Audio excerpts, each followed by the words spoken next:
I guess the soil is the first thing. Please. Well, good morning, everyone, and welcome to the Wednesday, May 6, 2020, Montgomery County Council meeting. The first item that we're going to ask is, Madam Clerk, do we have any announcements or changes? Yes, good morning, council members. We do have an addendum this morning. We have a couple of new times. Update and discussion for the status of the special appropriations at 9:30. We also have a new time for the proposed closed session at 10:30.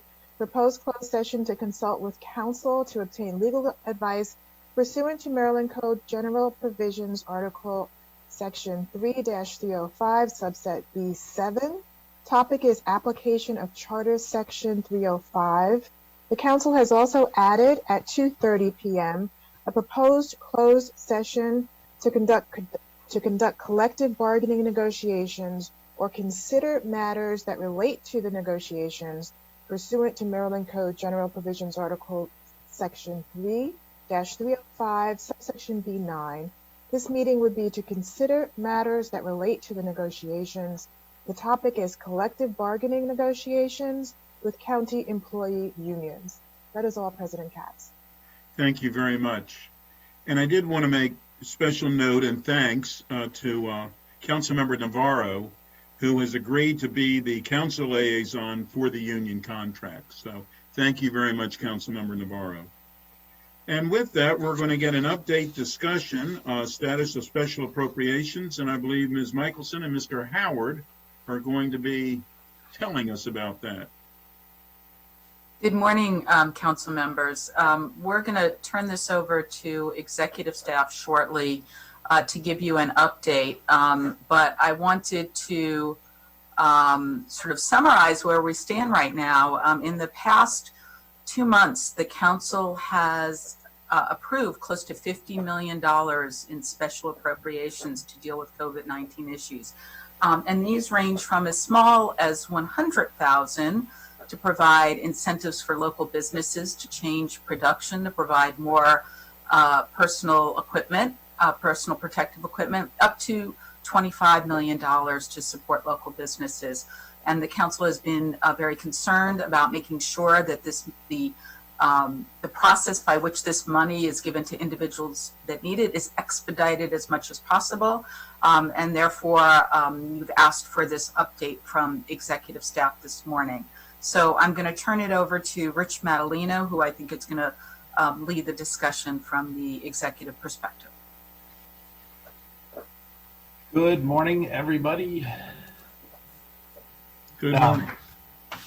I had the good fortune to hear some of the early chatter. So if you ask me a hard question, I've heard that it's now called pulling a reamer. You just freeze, and then that's the, so. We'll let you know, Rich. We'll let you know. Yes. No, I specifically come into the office so that I can be hardwired with the computer equipment so that I don't have to depend on Wi-Fi at home. So I know in the packet that's been provided by the council staff, you have the memo that I sent over to the council president, as well as a chart that goes through all of the various resolutions and where we stand. The county executive certainly shares your frustration in trying to get money out the door as quickly as possible, trying to get things purchased as quickly as possible. We've all learned a lot about supply chains over the last 6 weeks. So if you'd like for everyone, for all of you and for anyone listening to go through the various items, I'll just go through an order for the first resolution, providing $260,000 for MANA. We have the contract signed because it's a non-competitive contract. You know, they have to go out, make their purchases, and then submit the invoices. So we're all set to reimburse them for whatever food they purchase. The second resolution, $250,000 for hotel and motel accommodations. To date, 23 reservations have been made and 29 room nights have been used through that source of money. The public health emergency grant, you initially passed the 20 million. You added later an additional 5 million. There have been 939 awards to date. $8.5 million has been spent. There were almost 7,000 applications. That's more than we had anticipated. The Department of Finance had to expand the number of people both internally and pull in some additional people with some specialized skill set in order to get through all of the applications.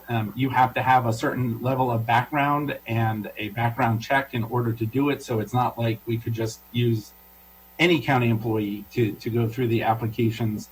Once again, Finance expects to be done the first review of all the applications by the end of the week. The $10 million for hospitals, we have memorandum of understanding drafted. When the hospitals asked for that money and sent their initial request into Dr. Gales, it was, from his perspective, short on specifics. We asked them for more details. We got those details. Hopefully those memorandums of understanding will be signed shortly, and we will get all of that money out to them. Again, by the end of the week. We've had to create new MOUs with them because none of our existing contractual relationship with them has this sort of material and relationship between the county and the hospitals. That has been one of the interesting challenges through all of this, because you're either coming up with new contracts or you are amending current contracts.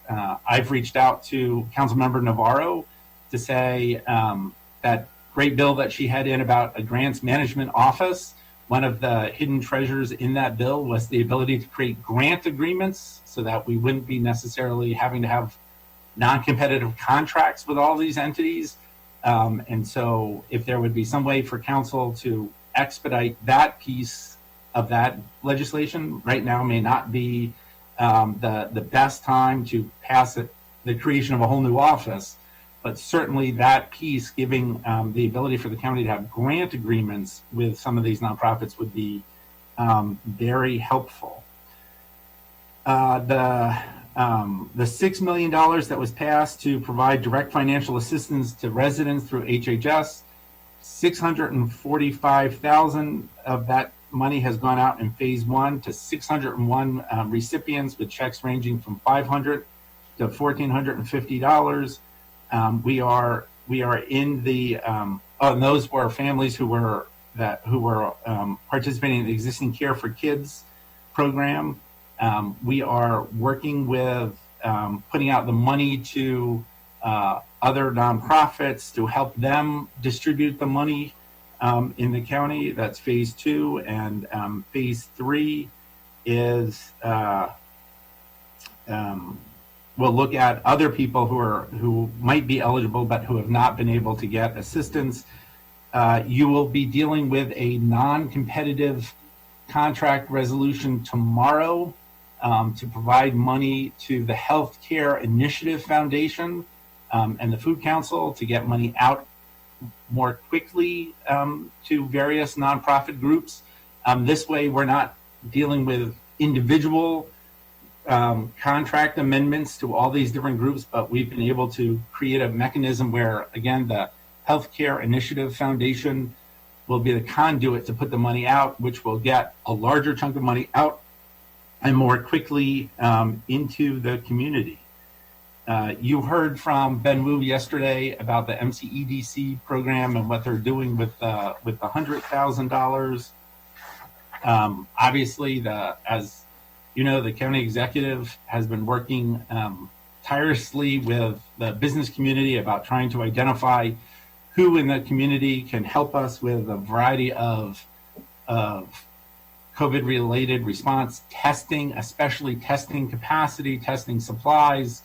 There will be, I'm sure, more to come. As of that, we are fortunate to be a center of excellence, a global center of excellence for biotechnology. And so hopefully we will soon reap the rewards of that concentration of talent and businesses in our community, and be once again a international leader in that front. For the $250,000 for cloth masks, you should know that even before that resolution had been introduced, we had ordered 250,000 cloth masks. We have ordered another 250,000 cloth masks. In fact, we have ordered in total almost 1.2 million masks, surgical masks, cloth masks, N95s for the county. We have received hundreds of thousands of more from stockpiles, the national stockpile, the state stockpile. In addition, because you might be interested, we have ordered 1.25 million gloves. We are fortunate to have been able to acquire, to purchase almost 1.15 million gloves, as well as the gloves from the stockpiles. On sanitizer, we have been able to put out hundreds of gallons of hand sanitizer through our nonprofit network, through county offices, through other partners. The one thing that we are in short supply, because I think the whole reason why you wanted to do the 250 was dealing with some of the PPE demands. We are, and this is not just a situation for us, but it is a nationwide situation, is now gowns and the surgical gowns. I'm sure you saw the news that we were trying to get 100,000 gowns from Walter Reed, Bethesda Military Medical Center. So we'll see how that transpires. But the administration has been incredibly aggressive at going after PPE from any venue possible, as you know, including cloth masks. We have them coming from local manufacturers as well as manufacturers abroad. The $2 million for the housing stabilization and rental assistance, HHS is preparing a plan on how to use it. You will also be getting information from the Department of Housing and Community Affairs about some federal funds that they got through the CDBG program that will also assist in rental housing. The $750,000 you passed last week on additional money for food providers will also go out through the Healthcare Innovation Foundation. The telework program, I believe, was another issue that is being worked on through NCEDC. And then finally, the additional $5 million to help residents will be operated through the same program as we move towards phase 3 of that. And as more details come out about that, we will share that with you. I've tried to go quickly because the council president says I can often go too long. So. Yeah, I'm shocked that I would even think that, Mr. Madaleno. But thank you. You were very good and very succinct. We do have several council members that would have a few questions. Councilmember Navarro, please. Thank you, Mr. President. Thank you, Mr. Madaleno, for that briefing. I did want to note, since you mentioned the issue with the grants, that I think you brought this up to me last Friday. Ms. Carolyn Chen with Ms. Wellens are to be meeting with you to go through exactly what it is that we can do in the expedited manner to accommodate and achieve what you just mentioned. So I think there was some conversation about whether that ability already exists, but they were going to check with all of that, and then they were supposed to get back to me so that I can then present this to my colleagues to see what is the best way to achieve this. So that is in the works, and I hope that you guys are meeting soon to be able to explore that. Thank you. Oh, and the last thing I want to say is that I think yesterday there was an article that came out, I think it was a story, one of the local news, that there have been some scammers that are calling people to say that in order to apply for the emergency relief, they need to have a PayPal account and asking for contact information. So I guess this is a really good time to let our residents know that that's a scam. this is not something that the county that we are requiring, so please do not give out your information about that. Do check our websites and all of our social media outlets to find out the requirements to how to apply for that. Thank you. Thank you very much. Councilmember Friedson. Thank you, Council President. Thank you to Mr. Madaleno for the brief and cogent report. Really do appreciate it. Just a couple things from my end.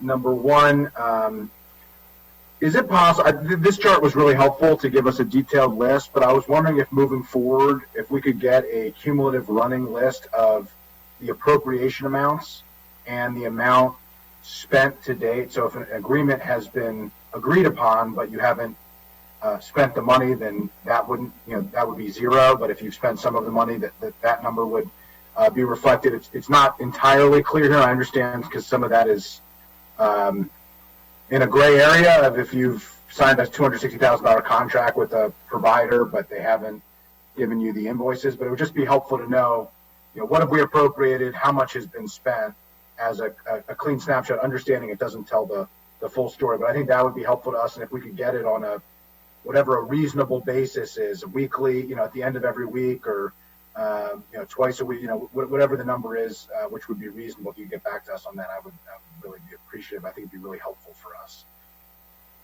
I'm happy to do that. And we could update this. If you like this format, we could update this chart and send it over, try to send it over either every Friday, every Monday, pick what you think would be best and tell Ms. Michelson and we'll do that. Yeah, every Friday would be great, at least from my perspective. It'll give it, at least for me, the weekend to kind of absorb it and be ready for the call on Monday and the week ahead in terms of work. If you could just add a column, if you use this chart, that includes the actual funds spent, that would work on this particular thing. Thank you. And then I was going to note on the grant office, I appreciate the government operations chair who's really led the effort on a lot of the council grant work, mentioning that there's work ongoing. I would just raise a broader point. It sounds like you've identified a chink in the armor, so to speak, of a challenge that the county has in our ability to meet the moment that we're in and the speed at which we need to move, which we all recognize we have to be moving faster in this crisis than we've ever had to move before in order to respond. And I would hope that moving forward, it sounds like this is starting to happen now, but we have repeatedly expressed our desire and have reflected, I think, in our actions, our willingness to take unprecedented action in order to move as quickly as we possibly can and provide the executive branch with the resources and authority needed in order to address the challenges that residents and businesses are facing in this crisis. And so I would hope that moving forward, if something like that is identified, that the executive branch draft legislation, send it over on an emergency basis, allow us to consider it, keep the lines of communication open. I think everything that we have done to date would demonstrate our interest and willingness in being able to respond to that, but we need to know in real time what those challenges are so that we don't get into a situation where we're all frustrated at the end that we haven't moved as fast as any of us would like. So I would just raise the broader point. I was going to raise the specific point on the grants, but it sounds like to the GO chair's leadership and your leadership that is moving forward. So I appreciate that. The last item on the $183 million, I truly do appreciate. I had raised this with colleagues for council staff and executive staff to work together to figure out a collaborative way to come forward with a proposal that we can all agree upon and be comfortable with and make sure that we're doing that on the front end and not on the back end so we can all be more collaborative, communicative, and intentional with the way that we spend what are obviously finite resources. That $183 million, as we've talked about a lot, is being drawn upon quite a bit and has to last, is intended to last until December in terms of our response. Do we have an update of when we should expect the decision points the council is going to have to make, both on how to distribute out that money based on priorities and timelines, and what the process by which we'd be appropriating those funds and receiving reports? Well, I know we have a draft plan. We have a draft resolution. We have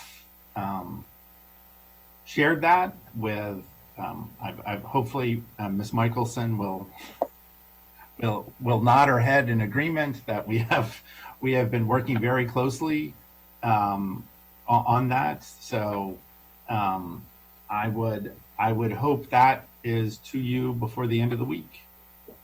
Okay, great. I look forward to seeing that, and I'm hopeful as the idea of the collaborative effort, and this is for both you and Ms. Michelson, is that the council would be able to weigh in and provide some guidance before we formally take it up. So I hope that is the process that we move forward with, and appreciate both council staff and executive staff in working together to try to get to a good outcome there. So Yes, and just to note, our intent is to share a draft with council members of anything before it's formally introduced, because we feel this is so significant and important. We don't want to just bring it to you and have it to go quickly through the formal process. And Ms. Michelson and Mr. Howard have both been very active and vocal and aggressive at looking out for your interests. Is that everything? Thank you, Councilmember Friedson. Councilmember Rice, please. Well, thank you very much, Mr. President, and thank you, Director Madaleno. One of the things I would ask is for future reports, if we could actually have the introduction date, or not the introduction date, but the date that the resolution was actually passed. I know there's a link that you can click on, but it'd be a lot easier for us to reference based on that instead of clicking on each one to see when it was actually passed versus where we are at this point. And so my question, though, is to Mr. Madaleno, when it comes to us in terms of ensuring that these contracts are signed, requisitions are paid out, have we done anything different in terms of our procedures when it comes to Department of Finance, Office of Management and Budget, in terms of expediting these kinds of things, understanding that these are special appropriations that are time sensitive? So is there a difference in procedure from what we had done versus what we're doing now? That's my first question. Well, yes, and Councilmember Rice, and to everyone, we have been trying to change all these procedures while we are all working remotely. It can be a time-consuming process when you're walking one piece of paper around the EOB on a normal day when everyone is here before the crisis. So now when you're trying to get everything electronically, making sure people see the email or the document, and that has slowed things down. And I think everyone understands why that has happened.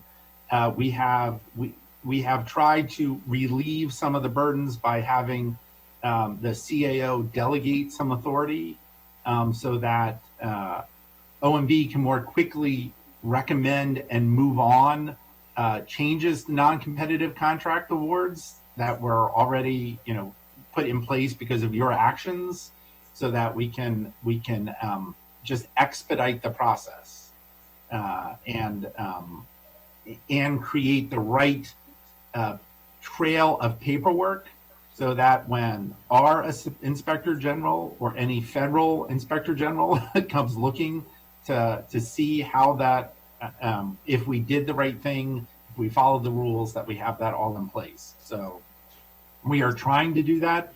We have been trying to add electronic signatures to move things around more quickly, because we still operated on the actual idea of, I had a piece of paper in front of me that I had to physically sign, as opposed to being able to agree to an electronic signature and move it along. And I anticipated that would be your answer, so that perfectly leads to my next question.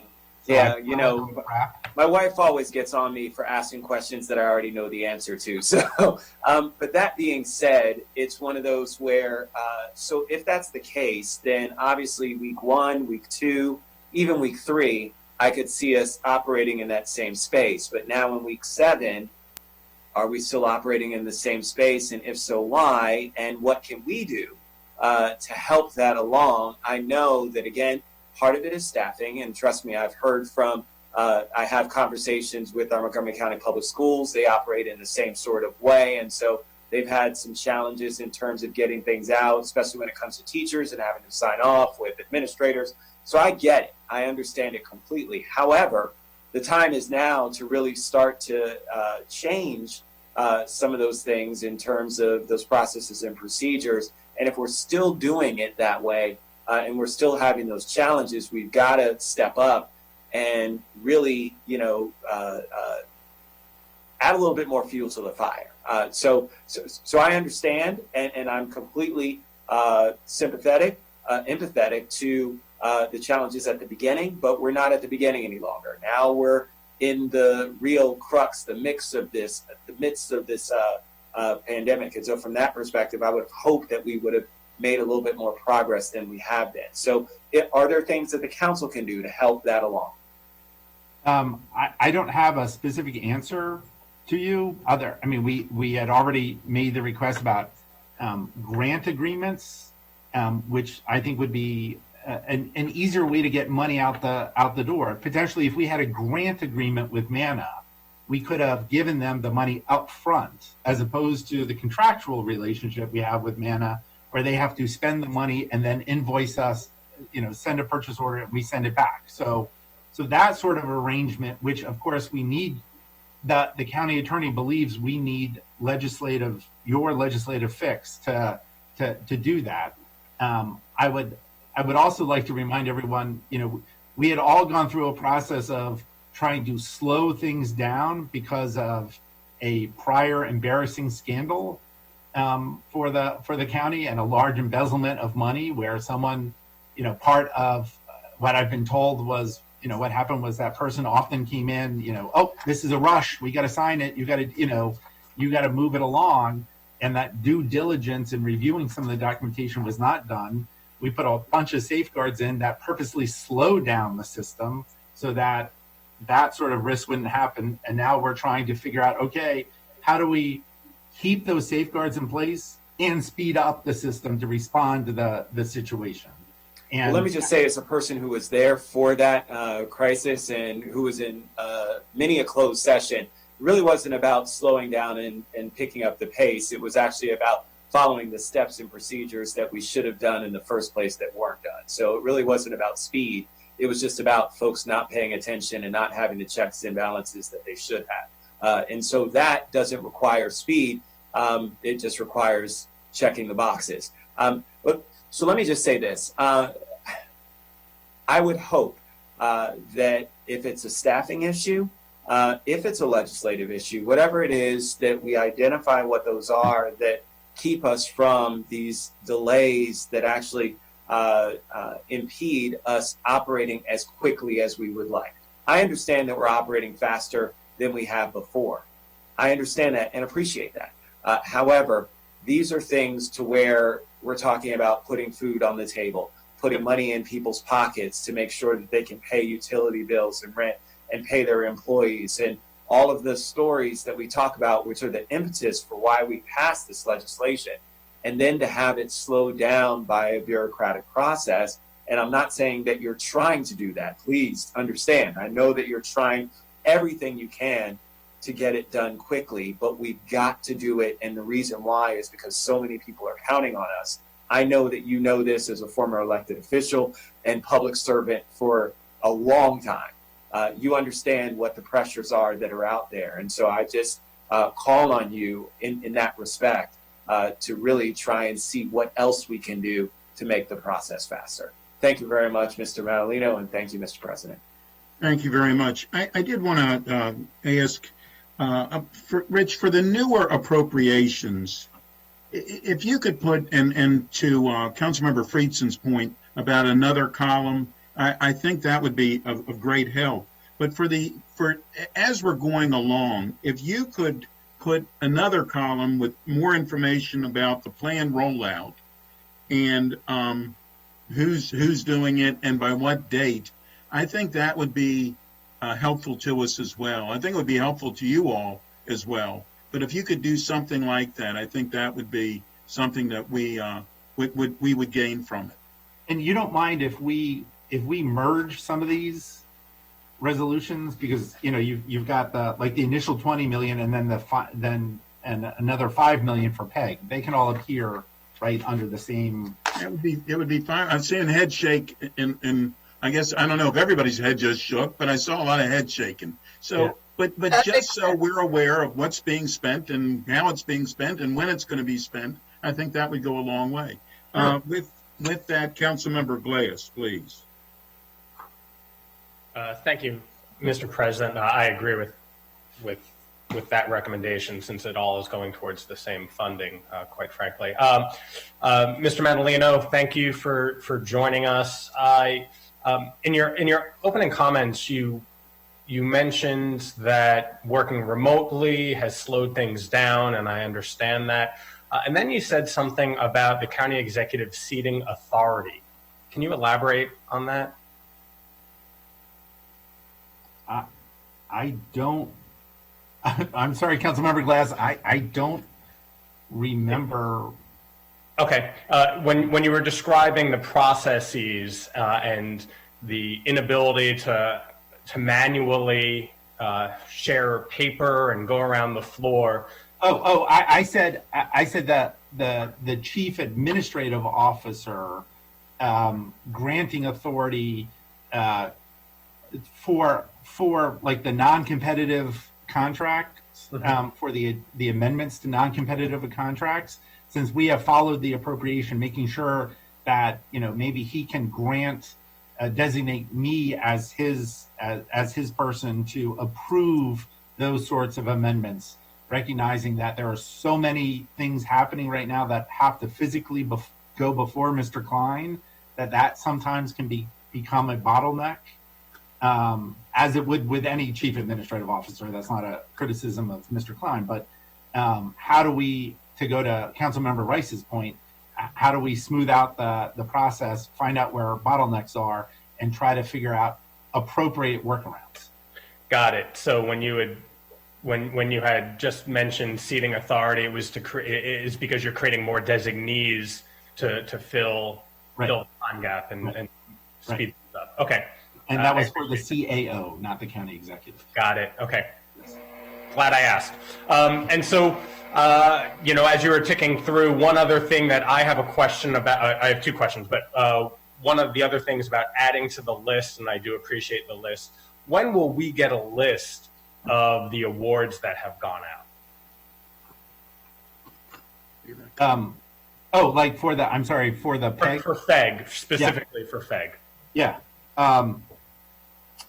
I will double check on that to make sure when that sort of documentation would be ready for you. Okay, because while all the other information and additions to the list I agree with, I think that's also a critically important point. As has been discussed in these processes, particularly within the HHS appropriation, we're supposed to be getting updates every 2 weeks, and since the FEG program has been out there for more than a month, I think knowing who the recipients have been, in addition to the disbursements, and you've already given us the amount that's been dispersed, but I think it's important to see who's been receiving those funds to date. So thank you for the commitment there.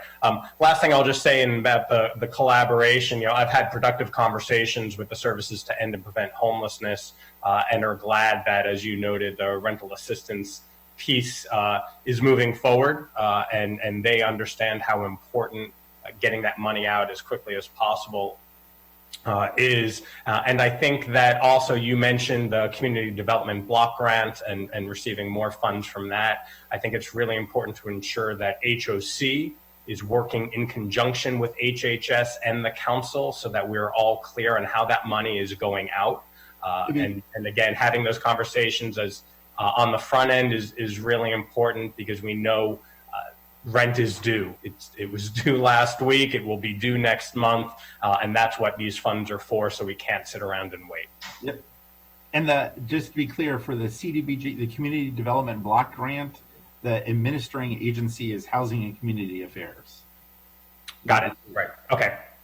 So thank you very much. And truly, if you are reached out, I know county department heads want to work with you, want to see, in many cases we can accommodate what you're looking for. through the current appropriation, we may already be working on something very similar. So, I know they would be happy to hear from you. If anyone is unresponsive, I think you all have my cell phone number.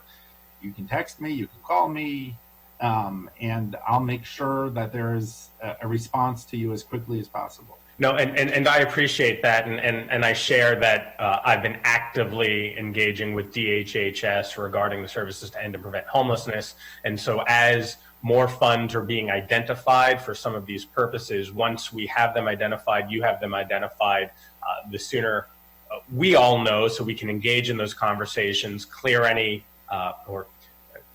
misconceptions, or at least get on the same page. It would be helpful for everybody. Mm-hmm. Thank you.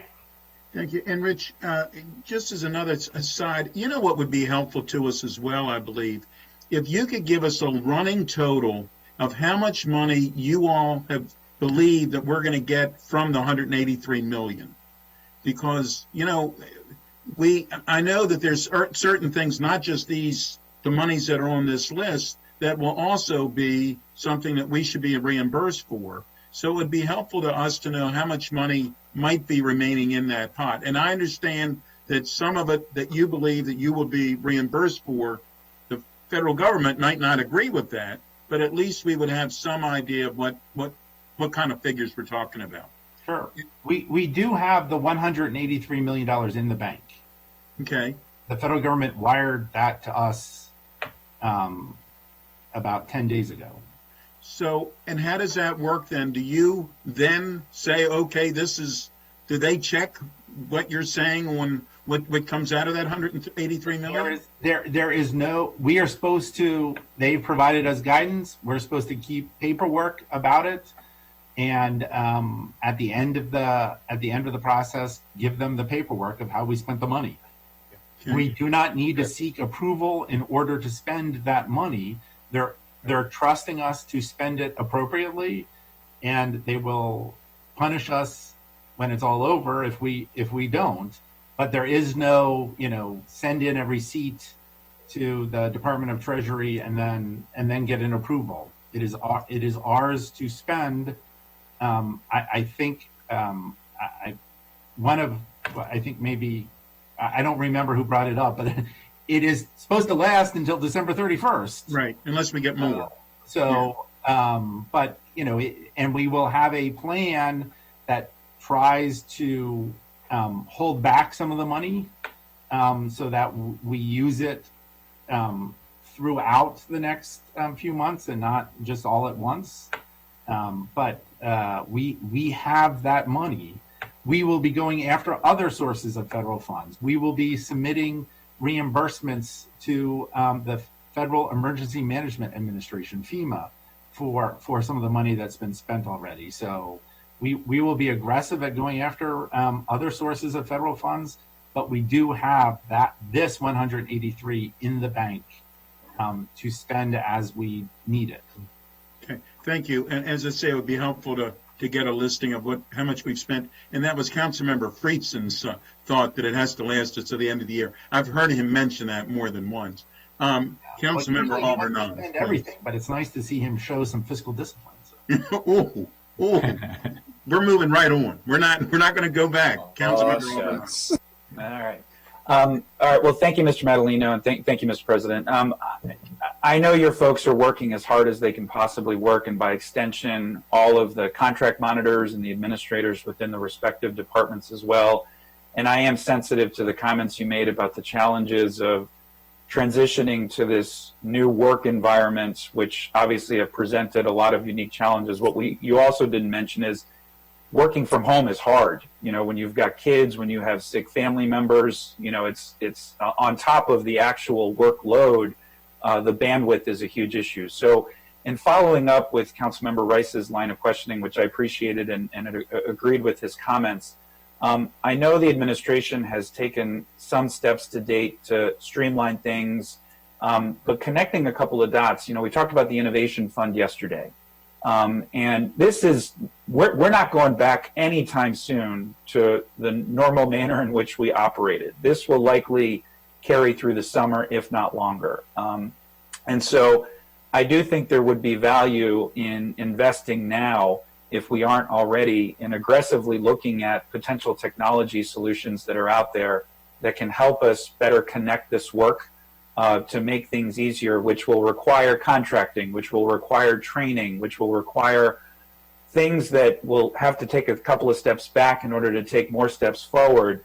But if there is a need to focus on that because I know the bandwidth of our DTS folks is completely compromised too. They're getting a record number of tickets trying to fix people's computers from home and limited Wi-Fi access. I think now would be a time for us to look at creative solutions for somebody to come in and help us develop a platform that will be more productive moving forward, to think more about the mid and long term as opposed to just the crisis that we're in now.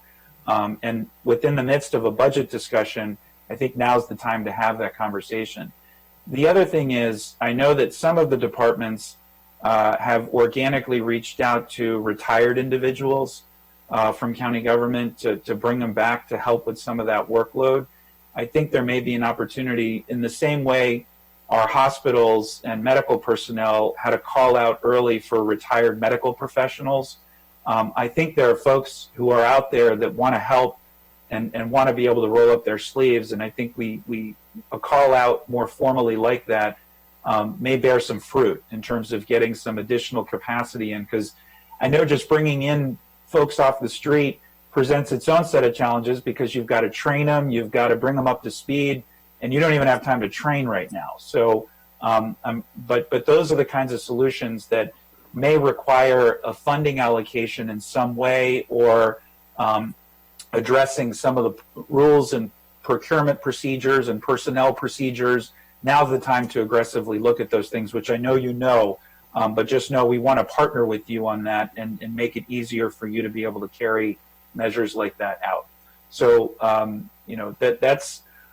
that report, that weekly report, will also be extraordinarily helpful, because we're getting questions, we know you're getting questions, and if we can alleviate and prevent you from getting more questions on the back end by us answering them on the front end, that will make your life a little bit easier too.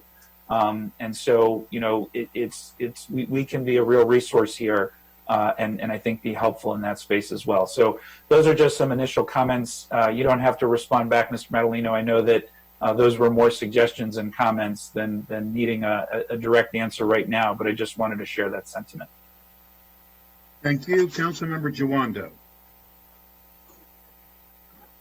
Thank you, Mr. President and Rick. I just wanted to follow up on Councilmember Glass's question about the Fed grants. I think it would be great to have a separate list. I know we've gotten partial information about different parts of when applicants were applying, and if that list could, as far as who's been awarded, could be broken down by industry, zip code, or be able to be sorted, part of the county, type of business, minority, women owned, all those things that I think we're going to want to know. I would really encourage that and ask that you all provide that in that format, and that probably needs to be a separate document. And so I think you understand why we'd want to see those things, and hopefully you can provide that information. Yeah, and we have been tracking that information. For example, I can tell you that 640 of the applications were restaurants. Of the 6,700, 21% of the applications came from businesses in Rockville, 15% from Gaithersburg, 11% from Bethesda. So those are applications, not approvals, or which? Those are applications. Yeah, but you could obviously run the same list for approval. Right. Yeah. So I can tell you that 400 restaurants have gotten grants, 240 restaurants were denied grants. Right. For whatever reason. I can't tell you why, but that's sort of the breakdown of the restaurants. Right. Well, yeah, and if so, seeing that would be obviously all that information would be very important. And as we're tracking against the goals for retail and restaurants, obviously, but also geographic distribution and all, all those things. Okay, wonderful. And how soon do you think we'll have that information? Can that be sent this week? If you're looking for broad information like that, we can. I think we can give you that sort of information.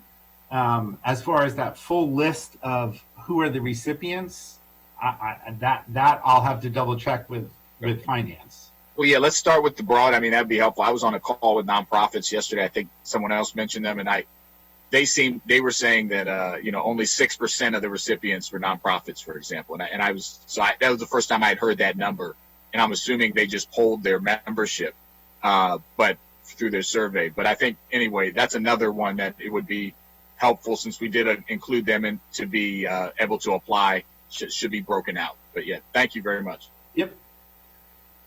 Thank you. I have no other speakers.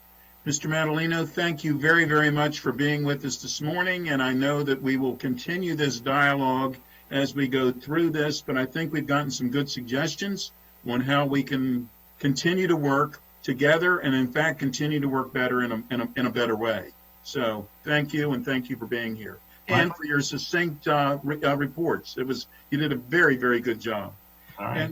And with that, colleagues, we have a proposed closed session. We're going to need a motion to consult with counsel to obtain legal advice pursuant to Maryland Code General Provisions, Article 3-305, subsection B, subsection 7. The topic is application of Charter Section 305. Is there a motion? So moved. Second. Moved by Vice President Hucker, seconded by Councilmember Rice. All those in favor, please raise your hand. And that carries unanimously. Thank you very much. So we are adjourned this meeting, and we'll go into closed session.